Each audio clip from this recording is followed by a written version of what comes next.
নমস্কাৰ দিবাজনীলৈ স্বাগতম জনাইছো। মই আহিছো আজি এপিডিচিএলৰ এটা বিশেষ বাৰ্তালৈ। আপোনালোকে যিসকলে আপোনাৰ মোবাইল নম্বৰ, ইমেইল নম্বৰ আৰু আধাৰ কাৰ্ডৰ নম্বৰ লিংক কৰি লোৱা নাই, আপোনালোকে 15 জুলাইৰ ভিতৰত লিংক কৰি লওক এপিডিচিএলৰ ৱেবছাইটত।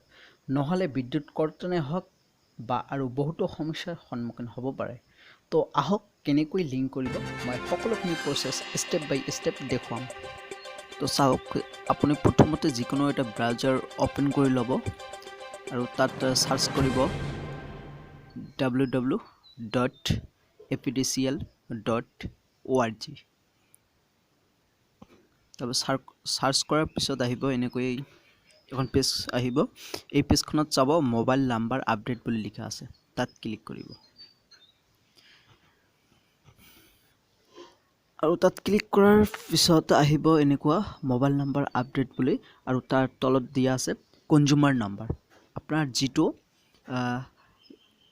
বিল পেমেন্টৰ কাগজ আছে সেইখনত লিখা আছে কনজিউমাৰ নাম্বাৰ। কনজিউমাৰ নম্বৰটো তাত বহুৱাব।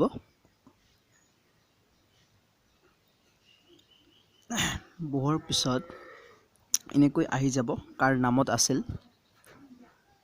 এই বিল পেমেন্টটো কাৰ নামত হৈ আছে সেইখিনি গোটেই প্ৰসেসটো আহি যাব। আৰু তাৰ পিছত ইয়াত লিখা থাকিব টাইপৰ তলত নিজৰ মোবাইল নম্বৰ, ইমেইল আইডি, তাৰ পিছত আপুনি কি কৰে, অকুপেশন কি, যি ক্যাটাগৰীত পৰে আপুনি দি দিব। তাৰ তলত আধাৰ নম্বৰ বহুৱাব।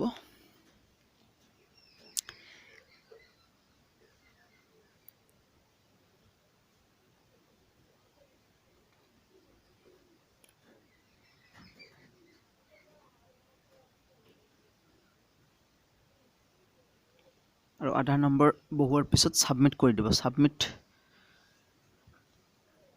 কৰাৰ পিছত এটা OTP আহিব সেই নম্বৰত, যিটো নম্বৰ দিছে সেই নম্বৰ মতে সেই OTPটো মেসেঞ্জাৰত আহি যাব। আহি গ'ল মোৰ মেসেঞ্জাৰ। অহাৰ পিছত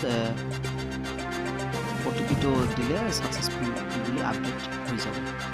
এনেকৈ কৰি আৰু বিশেষ প্ৰয়োজনীয় কথা এটা কৈছো যে যিসকল গ্ৰাহক বা কোম্পানীৰ কাৰ্যালয়ে বিল দিয়া নাই, তেওঁলোকক ৰাজ্য চৰকাৰৰ নিৰ্দেশ মৰ্মে তেওঁলোকৰ বিৰুদ্ধে বিদ্যুৎ কৰ্তন অভিযান চলাব। নো বিল নো পাৱাৰ। তো প্লিজ মোৰ চেনেলটো যদি সাবস্ক্ৰাইব কৰা নাই, সাবস্ক্ৰাইব কৰক।